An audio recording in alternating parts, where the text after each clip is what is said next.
We begin the current Daf Mesech Yoma Daf. We begin on the top of Daf and Aleph, where we go to start explaining the halacha of our previous Mishnah, which was starting the second phase of his Avodas Hayom, which he was now going after his second tefillah, starting with his big day loving. Shir Kosman the Kazik and the Cheskos to end of Navachem, which I'm joining us in today's Daf. Ben Yehudis.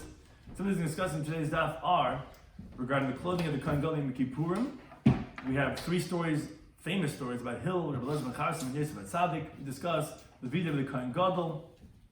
That's from the next Mishnah actually. And Lishkas HaParva, which is, we discuss where to get that name of Lishkas HaParva, the halacha of Smicha, of leaning on the carbon, and the Parsha Kohen Gadol, which again, those are all from the next Mishnah. To the halacha of the Mishnah, which said that where would he do his Tefillah B'Kodesh? Would be Lishkas Beis HaParva. Says the Gemara, my Parva, this Lishka, of Lishkas Beis HaParva, which was here on the roof of it, where there was a mikvah for the Kohen Gadol. Says my Parva. What's this Beis HaParva? From Rabbi Yosef, says Parva was actually Amgusha. He was actually a sorcerer who built it, and his name was Parva. That's why it was called that. Now, Taisa brings actually from the Aruch that some of the sages want to say that actually this individual dug a tunnel beneath the ground in the holy ground of the Beis HaMikdash until he wanted to see the avodah of the Kohen Gadol. The Kahanim realized that he was digging, and the tunnels, we know this is the Jews always looking out for people digging tunnels into their property. They found him, and therefore they called the Lishka on his name. It doesn't say over here in place that they killed him, but I think I recall they saying that they killed him, and they called the Lishka based on his name, Lishka's HaParva. Actually, Tferes Yisrael brings it interesting. He says the reason Beis HaParva wasn't really his Amgusha, because he made this sophisticated network of pipes bringing up the water to the mikveh there. So it was like sorcery, it was like magic.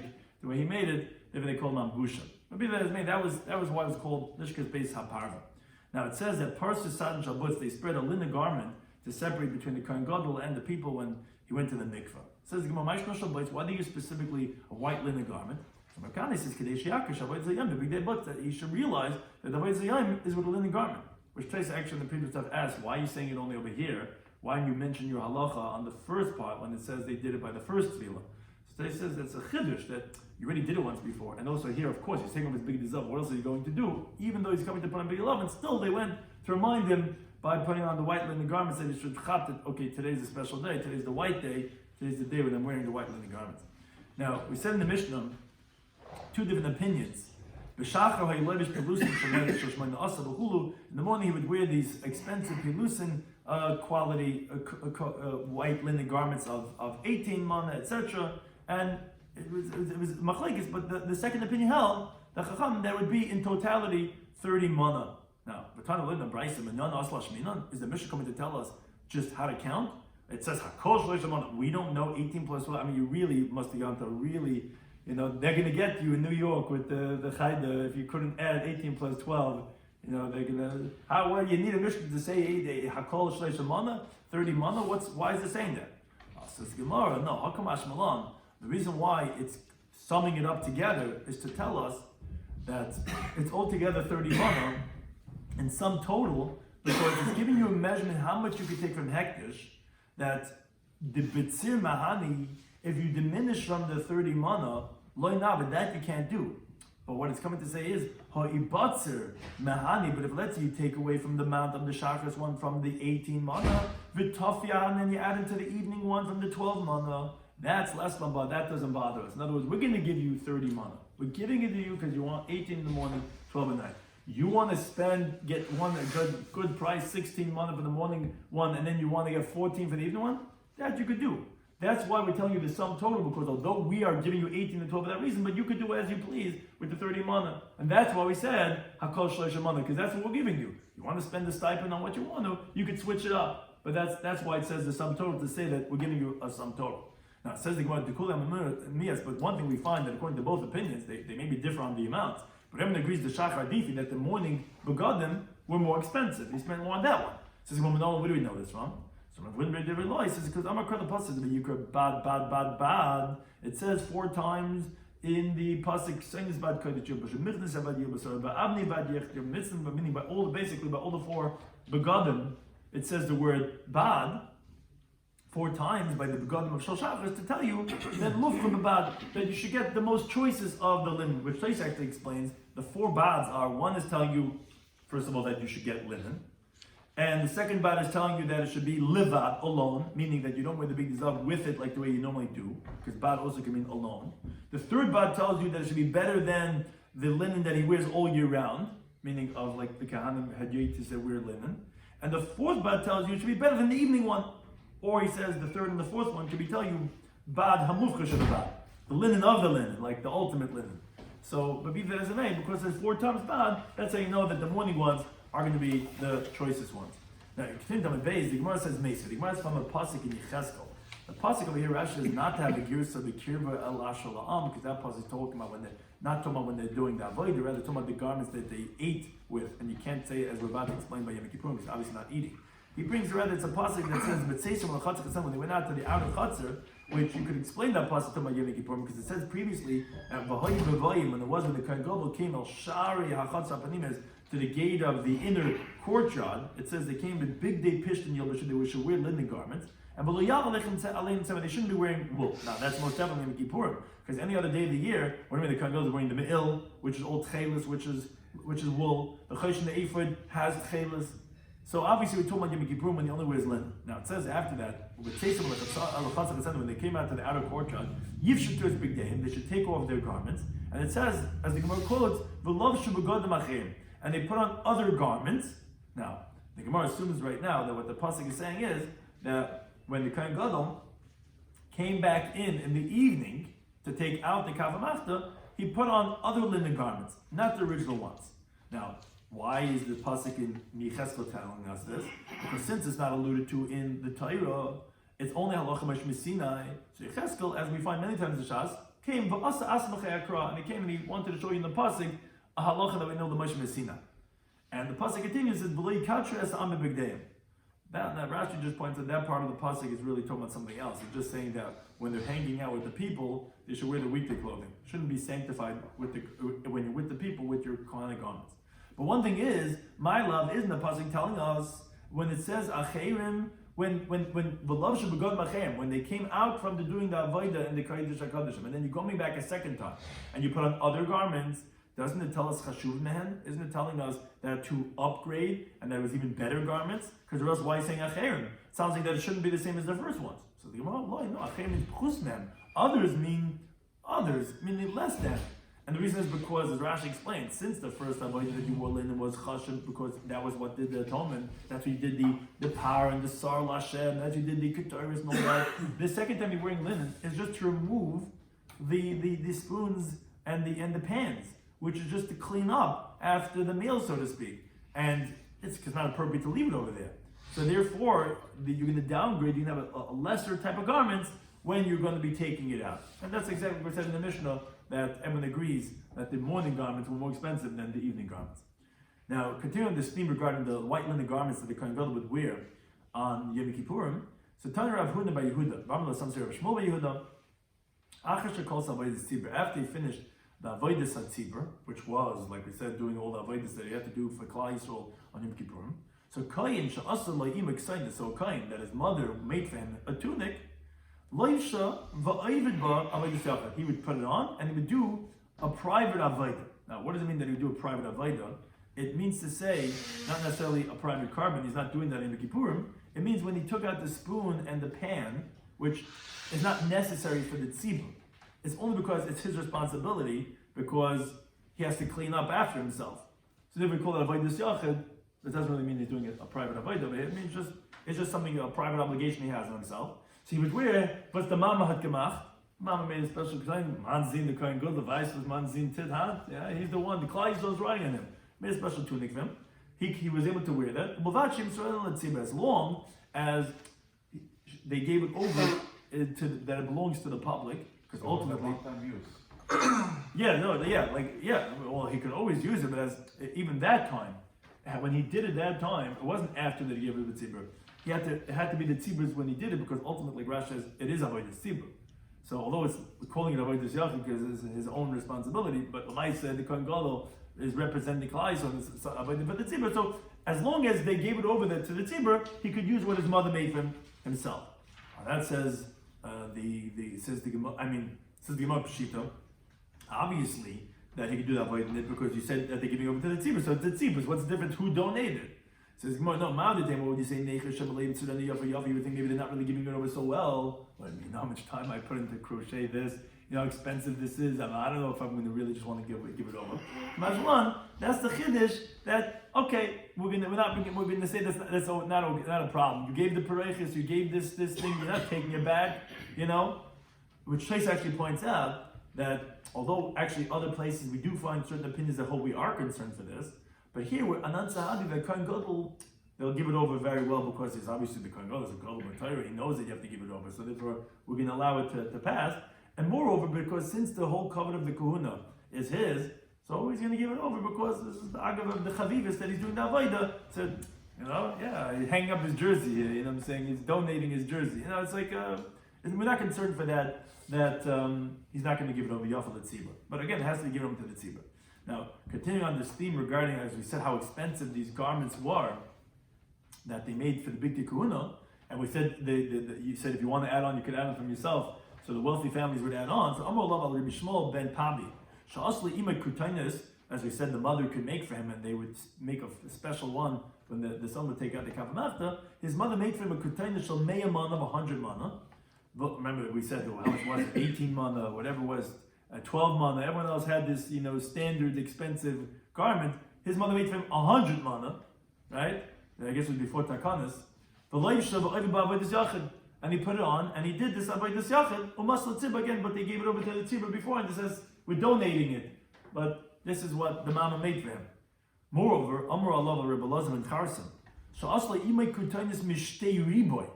His mother made for him kutainis that it was worth 2 myriads, which is 20,000 mana. I can just imagine the comparison. Most Kahan B'Dolim said it was 18 mana or 12 mana. One Kohen Gadol, his mother made from 100 mana. His mother made him 20,000 mana, right? He probably lived somewhere, maybe in this neighborhood, maybe somewhere, right? And he gave really supreme. Now the problem is, his brothers, the Gam, didn't let him wear it, not because it's going to make other people jealous or whatever. He looked like he was naked because of the high quality. It was like see-through. Says Minas Chazi, is it really possible that it was see-through? But the Gemara says later on enough Ayin Alpha Beis, we said Chuta on the threads of the Big Dekuna were Kafal Shish, it was 6-fold. So 6-fold of the threads, it was very thick. So how can you say there was see-through it? If you say it was very barely threaded, I could understand. So Mabai says, no, Kechamra B'mizga, it's like wine that you could see on the outside in the glass vessel. So although the glass is very thick, you could still see through it because it's glass. Here also, the linen was so fine that you could see his skin underneath. So it's so expensive, such high quality that it looked like he was undressed. So therefore, they didn't let him wear this expensive 20,000 mana kisainis that his mother made for him. Now, continuing on the wealth. Once we introduced Rabbi Lazar and Charsim about how wealthy they were, which obviously they're fabulously wealthy. 20,000 mana his mother made for him a kisainis, right, for his debut over here when he's going to be the Kohen Gadol. Someone in the Brisa, Ani v'asher v'rasha boin ladin. Sounds like a bad joke. You have a poor person, you have a wealthy person, and you have a wicked person. They're all coming, not into a bar, they're all coming to judgment. But what it means to say is that let's say they're coming to Bezdin Shalmala to hold responsible a poor person through Hill, or a wealthy person through Rabbi Lazar and Charsim, or those who are perturbed with their Yetzer Hara through the prosecution of Yosef. But the Gemara is about to say is that the prosecution has what to say to hold the person responsible, which is a very apropos for the coming Yom Tov that we're coming up to, because you'll see what they're going to ask the person. To the poor person, they tell him, why didn't you learn Torah? Why didn't you learn Torah? Which Rashi elsewhere explains, the reason why is because, actually Taisi Shamneh brings, because the Gemara in Sanhedrin of Zayin Manal says, Tchilas Din Shalom is only on the Torah. The first thing they ask you is, did you learn Torah? So the first question they're going to ask him, the poor person says, why didn't you learn Torah? So if he says, I'm poor, but they say, I'm busy to get food, I had to go abroad, I had to go collect, how do you have time to learn? So they tell him, were you poorer than Hill? They say regarding Hill the elder, every single day. So don't think because he was the gadol that he didn't work. The Rambam famously brings down that they went, they matiki shmu, they worked for a living. Hill was the great Hill. He went to work, and how much did he make? A tarpoik, which is not even it's the common self, which is a half of a din, as the Gemara says. He barely eked out a living. I don't know if he worked for Amazon, like in the warehouses. He made nothing. Bubkis, right? And half he gave to the guard by the Beis HaMedrash to let him in, because they have to. The Chaydish Geld. We know we started here. Chaydish Geld says, we have to. Someone has to pay for something. You want to come in. And the other half went to support himself, to support his family members. So maybe get shtitz the item. He gave a little bit an achtel from the dinner. You had the items. One time he didn't have what to do. He's waiting to help. No one needed his work.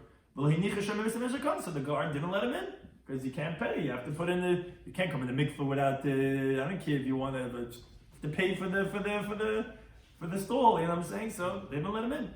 So he went up and he hung himself on the entryway by the skylight that they had there in the Beis HaMedrash. They could hear the words of the living God from the great Torah sages who he learned from Shmai Bavtali. So they said that was an Erev Shabbos, but Kuvish Tevis, I said, it was in the winter period of Tevis. The Yordle of Shloimy Schwartzberg, it was snowing that day, and the snow came on him. Now he obviously didn't realize snow was coming. If I hit in the sugya, he was listening to the great shiur for hours and hours. Shiur clearly, he was just listening. He didn't realize it, and before he knew it, he was buried in the snow. When they came to the break of dawn, which is interesting that to listen to how the Gedalim were schmoozing with each other. Shmai says to Avtalion, Shabbos in the field, nach the kave, van davinen, noch the mikveh. Avtalion Achim, my brother Avtalion, b'chol yom habayis meir. Every day, usually it's so well lit over here in shul. Why is it suddenly so dark today here in shul? Maybe it's a cloudy day. So they looked up. As every kid knows the story, they saw like a figure of a person there in the skylight. So all they went up and they found 3 amas of height of snow on top of the hill. Parkuhu, so they dug him out from the weight of the snow that's on top of him. And they bathed him, and they anointed him. They smeared him with cream. They put him opposite the hot fire in the shul. They said, this person is fit to be Mechal Shabbos, meaning every Yid, but he says this is the person that's fit, appropriate to be Mechal Shabbos over here on him. So again, if someone claims that he's poor, he wasn't poorer than Hill, and yet Hill, not only did he learn Torah, he became the Gadol Hadar. So he says, don't use that as an excuse. Maybe you have what to say, but don't use poverty as an excuse. But that's why you're not learning. Now, the next person, similarly, Usher, when a wealthy person comes, they tell him, what says, you had a Daf Yomi, what says, why didn't you learn Torah? My Usher used to say, well, I have to fly to Florida back and forth every day. Saying it was Patardi Benechsai. I was very busy with my properties, with my assets. You know how hard it is. Anytime China, you got to be busy. At 3 o'clock in the morning, I might have to make a deal on some Dodge coins. It's not easy to be on top of everything. So I'm going to tell him, Klum Usher Yisrael Rebbe were you wealthier than Rebbe They say, and that's why I bring this in, because we were talking about their great wealth, Rebbe Lazar, how expensive the clothing his mother made for him. They said regarding Rebbe Lazar, his father left him over in the inheritance 1,000 cities on dry land. Were connected and correlating to that were has 1,000 ships at sea. Now, even so, every single day, he would take a flask of flour on his shoulder. You go from city to city, from Medina, from country to country, to learn Torah. For this, he went to that shiur. For Haloch, he went to that shiur. And this, he was following everything along to learn Torah. Now, one time, his own servants found him, also by Angaria, and they made him do the work of the governor, the mayor of that city. Now, really, it was his own work, but they didn't recognize that he owned all those lands. They thought he's from one of these city dwellers, which whoever was the owner of the whole country, every city has to work for him. He was the balabuz, but they didn't know who he was. So they said, you have to go ahead. Everyone who passes by has got to do some local work. He said to them, I beg of you, leave me alone, and I'll go learn Torah. They said to him, no, we swear by the life of Rebbe Lazar, who he obviously owned all these lands, We don't let you because you know better than everyone else. Now some Girsais actually have over here in the Gemara that Nosle Mam Harbe Kadeshi Yinichoy, so he gave him a lot of money to let him go.